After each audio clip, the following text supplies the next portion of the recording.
Have you ever seen that some of the nicest people you meet are also the most tired? The ones who always show up, who keep smiling, who say yes whenever someone asks for help. But if you really look, if you truly pay attention, you'll notice the tiredness in their eyes. You'll feel that behind all that kindness there is something deeper, something heavier, maybe even something darker. We usually think of kindness as something simple and pure. We tell kids to be kind. We look up to kindness in leaders.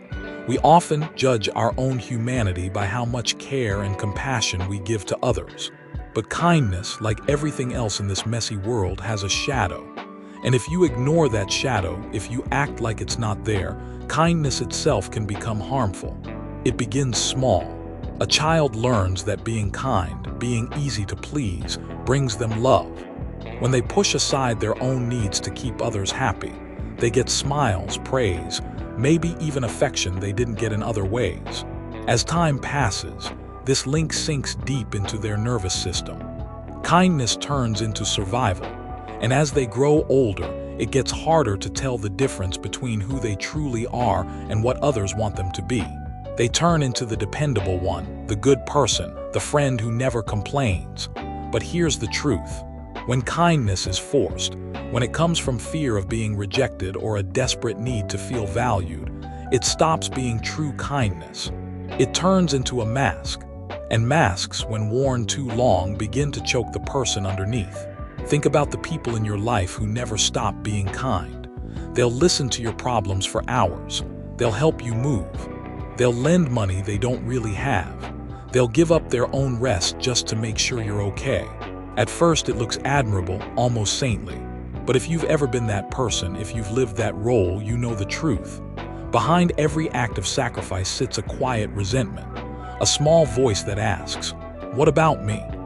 But that voice is usually silenced because kindness, especially constant kindness, carries an unspoken rule. You're not supposed to put yourself first. Psychologists have studied this and given it a name: compassion fatigue. It explains what happens when someone gives so much of their care, so much of their empathy, that they eventually run empty. Healthcare workers go through it, teachers go through it, even parents go through it. But it's not only about certain jobs.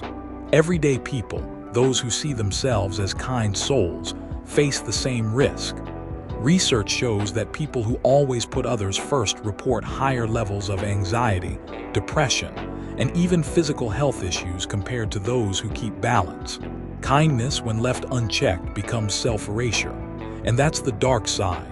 Kindness without limits is not real kindness. It turns into a quiet form of self-destruction. It's like watering every plant in the garden but ignoring your own roots. In the end, the gardener collapses, and the whole garden dies with them. But here's the harder truth. Sometimes kindness itself turns into a weapon. And I don't mean in the obvious sense, like someone acting nice just to manipulate. I mean in the quieter, more hidden way. When you're known as the kind one, people begin to expect it. They count on it. They shape how they act around it. And without even noticing, your kindness teaches others that your needs don't come first, that your feelings can be brushed aside. With time, people stop even asking what you want because they believe you'll always bend for them. The kind person ends up training the world to ignore them. This sets up a strange paradox. The kinder you are, the more invisible you become. And invisibility is not peace. It's loneliness dressed up as politeness. Now, none of this means kindness is bad. Not at all. Real kindness is one of the most beautiful forces in the world. But there's a difference between kindness that flows from fullness and kindness that bleeds from emptiness. One heals, the other harms. One comes from love, the other from fear. Let's look at some facts. A study published in the Journal of Personality and Social Psychology found that people who have trouble saying no, often those who see themselves as kind and agreeable, are much more likely to burn out.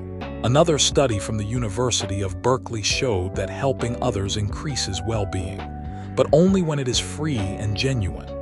When kindness comes from guilt, duty, or fear of letting others down, it has the opposite effect. It actually lowers happiness and raises stress. And yet so many of us get stuck in this cycle. We don't want to let anyone down, so we keep saying yes. We don't want to look selfish, so we keep giving. We don't want to lose love, so we keep sacrificing. But the price of this non-stop kindness is huge. Slowly, you start to lose yourself. You no longer know what you even want because your whole identity has been shaped around serving others. You become a stranger in your own skin. And this is where the monster within shows up. Because when you hide your needs, when you push down your anger, when you bury your limits in the name of kindness, those feelings don't vanish. They gather in the dark, they brew, and in time, they burst out in ways you can't control. Maybe it's snapping at someone you love over something small. Maybe it's passive-aggressive remarks, resentment slipping out in quiet ways.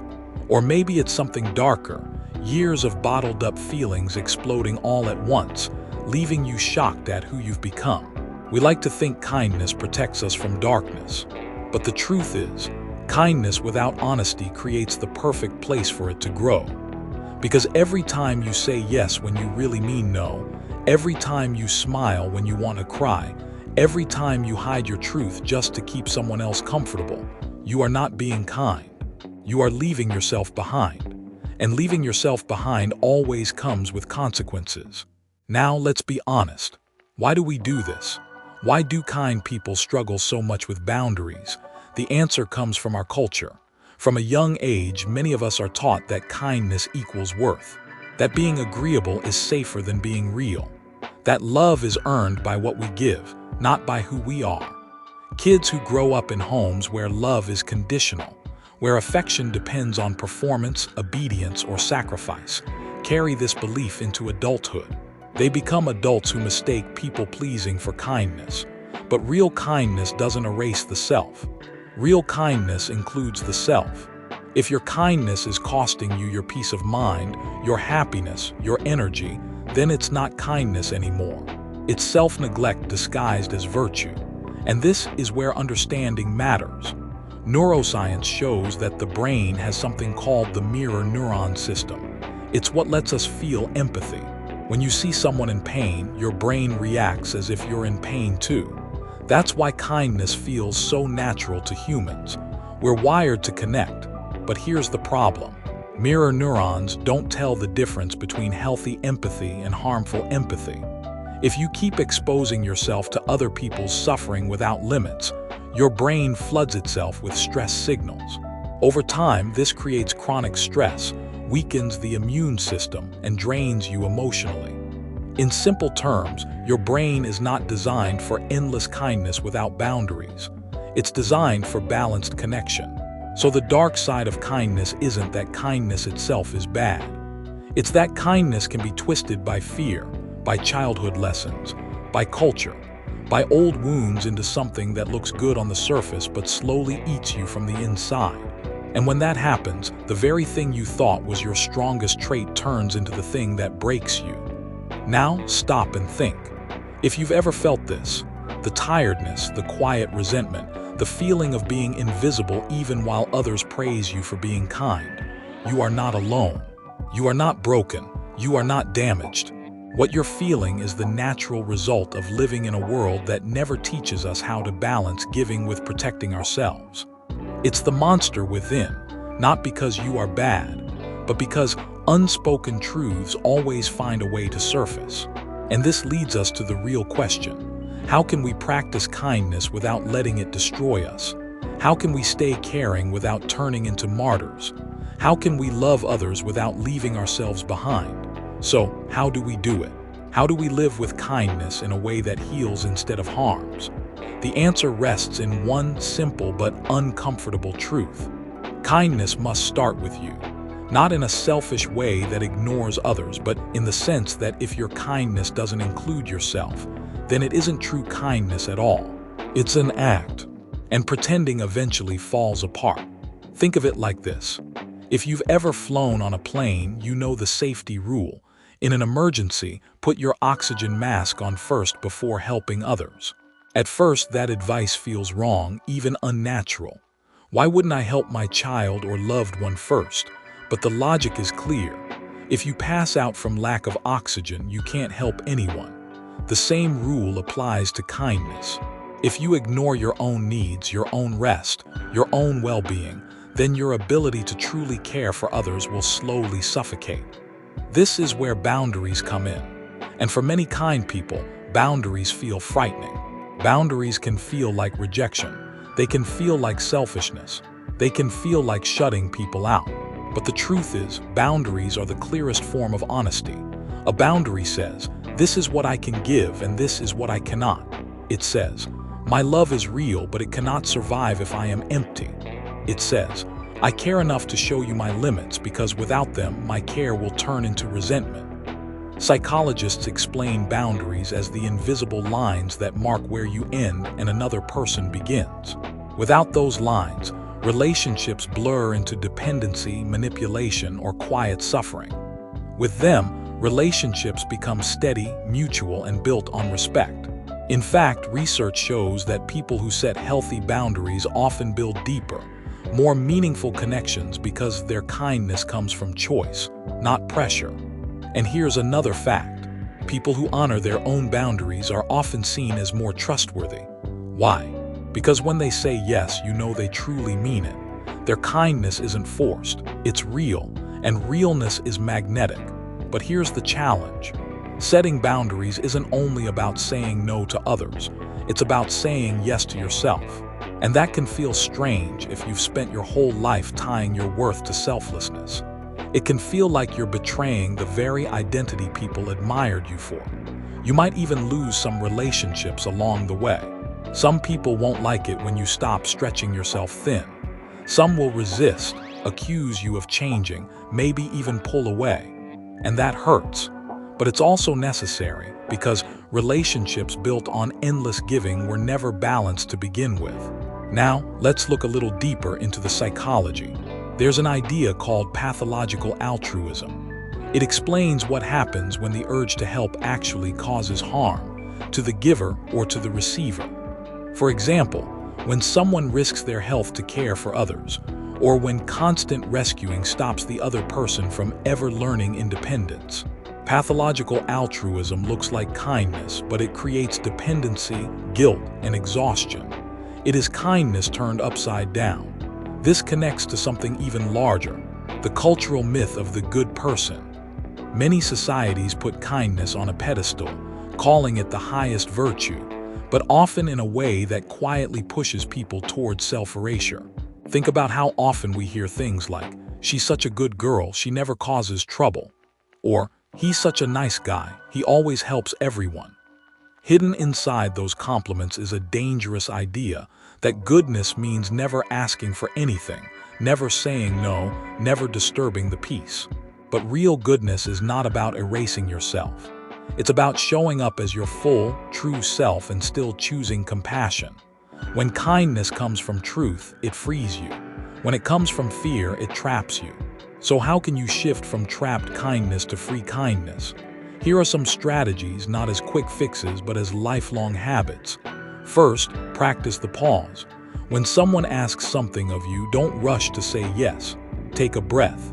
Give yourself a moment to check in with your own needs. Ask, do I have the energy for this?